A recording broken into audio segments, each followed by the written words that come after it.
नमस्कार, good morning India के इस खास शो में आपका बहुत बहुत स्वागत है। मैं हूं आपके साथ जया कौशिक त्रिवेदी। तो बिहार का चुनाव जो है नजदीक है। 28 अक्टूबर को पहले चरण का मतदान होने जा रहा है और चुनावी सरगर्मियां तेज है।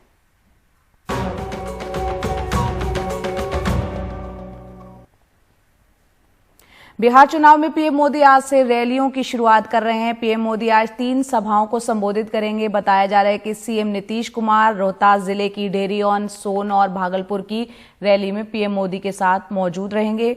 वहीं गया की रैली में पीएम मोदी के साथ जेडीयू के सांसद राजीव रंजन सिंह और पूर्व सीएम जीतन राम मांझी मंच साझा करेंगे।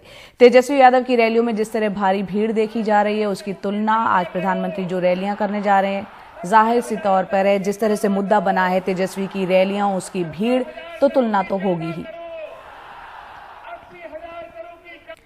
और वहीं राहुल गांधी की बात करें तो यहां आज से बिहार में वो भी चुनाव प्रचार के लिए कूद रहे हैं। वो नवादा के हिसुआ और भागलपुर जिले के कहलगांव में रैलियों को संबोधित करेंगे। कांग्रेस और आरजेडी के सूत्रों के मुताबिक महागठबंधन के सीएम उम्मीदवार तेजस्वी यादव हिसुआ में राहुल गांधी की रैली में शामिल हो सकते हैं। हिसुआ में कांग्रेस उम्मीदवार नीतू सिंह का मुकाबला बीजेपी के मौजूदा विधायक अनिल सिंह से है, जबकि कहलगांव में राहुल के साथ कांग्रेस के बिहार प्रभारी शक्ति सिंह गोहिल मौजूद रहेंगे। कांग्रेस महागठबंधन का हिस्सा है और वो इस बार 70 सीटों पर चुनाव लड़ रही है बिहार में। आपको बता दें कि कोरोना महामारी के वैक्सीन की चर्चा बिहार के चुनावी घोषणा पत्र में आएगी, ये किसी ने सोचा नहीं था। कल बीजेपी ने अपना चुनावी घोषणा पत्र जब जारी किया तो उसमें बिहार के लोगों को मुफ्त वैक्सीन देने का वादा कर डाला। इस पर लगातार सोशल मीडिया पर इस बात को लेकर ट्रोल किया जाने लगा कि बाकी देश के जो बाकी राज्य के लोग हैं, क्या उन्हें अब इलेक्शन का इंतजार करना पड़ेगा इस तरह के वादों के लिए। विपक्ष ने इस पर बीजेपी को घेरते हुए कहा कि ये बिहार के लोगों के साथ मजाक है। रोजगार पर मैं कहना चाहूंगा कि हमारा संकल्प है कि 3 लाख शिक्षक नियुक्ति, 1 लाख स्वास्थ्य क्षेत्र की नौकरियां, आईटी हब से 5 लाख नए रोजगार का सृजन, 1000 एफपीओ के माध्यम से 10 लाख रोजगार का सृजन, और अगर इन सबको जोड़ दें तो कुल 19 लाख नए रोजगार के अवसर बिहार में पैदा करना तथा 1 करोड़ महिलाओं को स्वावलंबी बनाना हमारा संकल्प भी है, हमारी प्रतिबद्धता भी है। तो रोजगार को लेकर तेजस्वी यादव ने जो एजेंडा सेट किया, उसके दबाव में बीजेपी को भी आना पड़ा। हालांकि इसके अलावा बीजेपी ने कोरोना की मुफ्त वैक्सीन और 9वीं क्लास के बच्चे को मुफ्त टैब देने का भी वादा किया। जब साइंटिस्ट इसको क्लियर करते हैं, हमारे देश में वैक्सीन का प्रोडक्शन उस लेवल पर होगा जिससे जो हम इधर प्रॉमिस कर रहे हैं, बिहार में हर एक के लिए मुफ्त में वैक्सीन मिल जाएगा। कोरोना के मुफ्त टीके के वादे पर भी बीजेपी घिरी और सफाई देती नजर आई। चिंतित भी हूं, दुखी भी हूं। विश्व का कोई भी राष्ट्र, कल्याणकारी राष्ट्र या राज्य एक महामारी के खिलाफ जो वैक्सीन होता है उसको अपने चुनावी घोषणा पत्र में शामिल नहीं करता। ये शर्म का विषय होना चाहिए। हर राजनीतिक पार्टी एक संकल्प को लेकर के जाती है, हर पार्टी अपने घोषणा पत्र को लेकर के जाती है। कोई रोजगार की बात करके जाता है, कोई किसान कर्ज माफी की बात करके जाता है, कोई पक्के मकान की बात करके जाता है।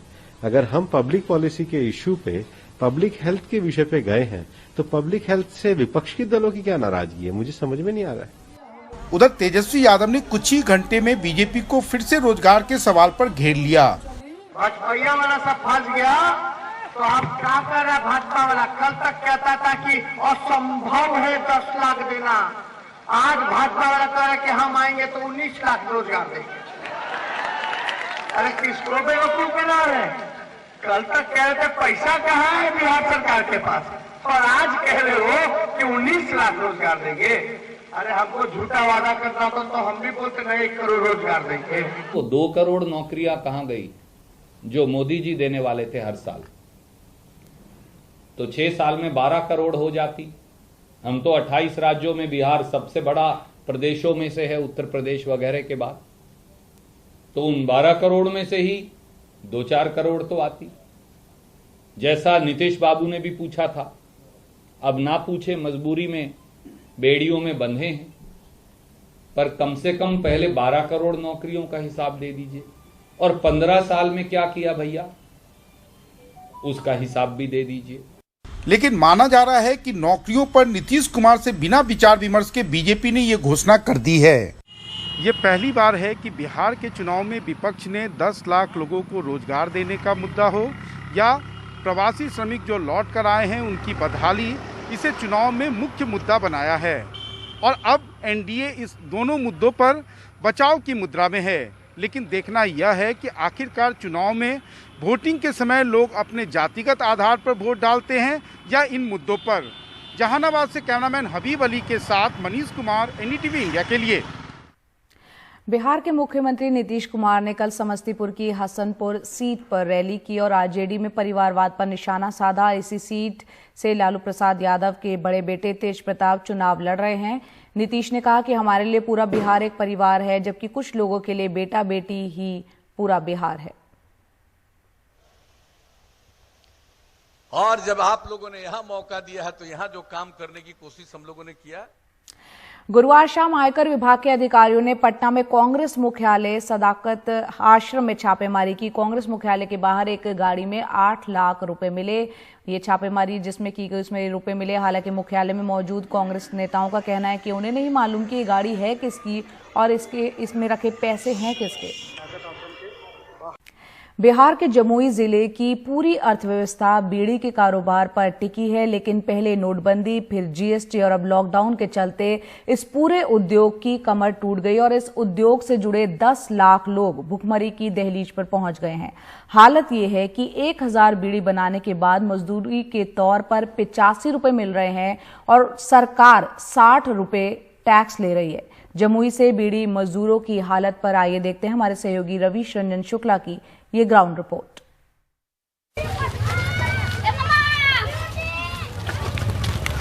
जमुई से करीब 30 किलोमीटर दूर बिहार झारखंड बॉर्डर के गांव डेहरीडीह के हर घर में इस तरह की बीड़ी बन रही है।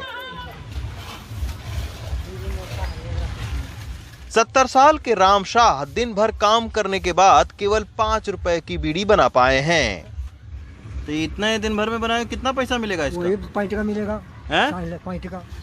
कितना? 5 टका। 5 टका? 5 रुपया होगा।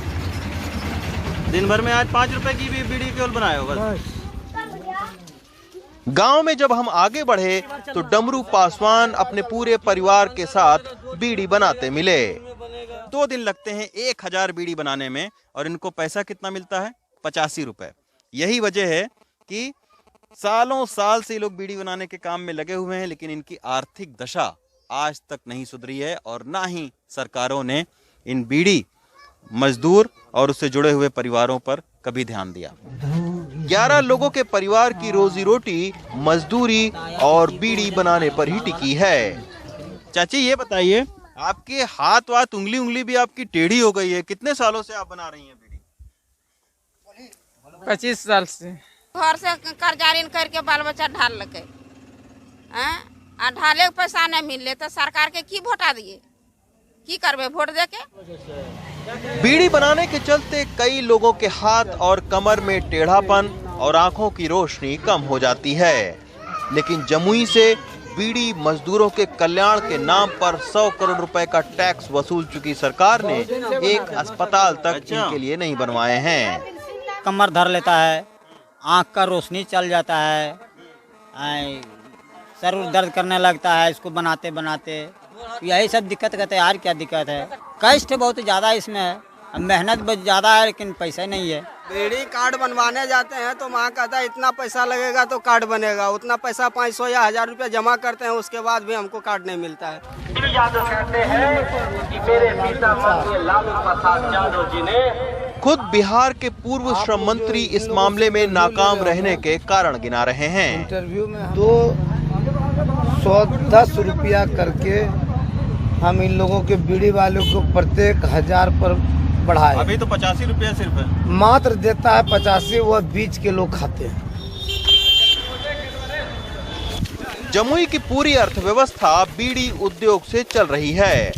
इसी के चलते कम मजदूरी पर बात करने के लिए हम झाझा के बीड़ी फैक्ट्री के मालिकों के पास पहुंचे, लेकिन वो इसका कारण जीएसटी और नक्सलियों पर फोड़ते हैं। बीड़ी मजदूरों को स्वास्थ्य के लिए कुछ मदद होती है, बीड़ी मजदूरों को मतलब लोन वगैरह भी मिलती है, ये सब होता। उनका तो रजिस्ट्रेशन ही नहीं हो रहा है, कार्ड नहीं बन रहा है, तो अरे कार्ड कम से कम 1.5 लाख बना हुआ है। नहीं बना हुआ ऐसा नहीं है, 1.5 लाख, लेकिन ऊपर से लेकर के नीचे तक वो पहुंचता ही नहीं है। बॉयलर कहिए। नक्सल प्रभावित और पथरीली जमीन के चलते जमुई पूरी तरह बीड़ी उद्योग पर निर्भर है। बीड़ी उद्योग अब धीरे धीरे सिमटने से रोजी रोजगार का संकट पैदा होने का डर है। जमुई से मुन्ना के साथ रवीश रंजन शुक्ला, एनडीटीवी इंडिया। और गुड मॉर्निंग इंडिया में अब वक्त हो गया है टॉप न्यूज का। एनडीटीवी इंडिया आप यूट्यूब पर भी देख सकते हैं। इसमें हम आपको एक पोल दिखाते हैं जिसमें 5 खबरें दिखाते हैं। तो पहली खबर है, आज बिहार के दंगल में प्रधानमंत्री नरेंद्र मोदी और राहुल गांधी आमने सामने होने जा रहे हैं। अलग अलग जगहों पर जनसभाएं और रैलियां आज राहुल गांधी और प्रधानमंत्री की होने जा रही है। दूसरी खबर है, पटना में कांग्रेस दफ्तर के बाहर एक गाड़ी में 8 लाख रुपए मिले हैं, जिसको लेकर कई सवाल अब उठाए जा रहे हैं। तीसरी खबर है, मुफ्त कोरोना वैक्सीन के वादे पर बीजेपी बुरी तरह गिर गई। विपक्षी पार्टियों ने कई सवाल यहां पर उठाए हैं और यह भी कहा है कि ये बिहार की जनता के साथ मजाक है। चौथी खबर है, जो कोवैक्सीन दवाई है, फरवरी तक माना जा रहा है कि पहली देसी कोरोना वैक्सीन जो है वो देश में आ सकती है, जो बड़ी राहत की खबर है। और पांचवी खबर है, अमेरिका से जहां पर कोरोना इलाज के लिए जो दवाई है रेमडेसिविर, उसको मंजूरी दे दी गई है। तो आप कौन सी खबर इन 5 में से देखना चाहते हैं, आप चुन सकते हैं अपनी पसंद की खबर और हम उसको आपको एनडीटीवी इंडिया पर दिन भर विस्तार से दिखाएंगे। तो आज गुड मॉर्निंग इंडिया में इतना ही। नमस्कार।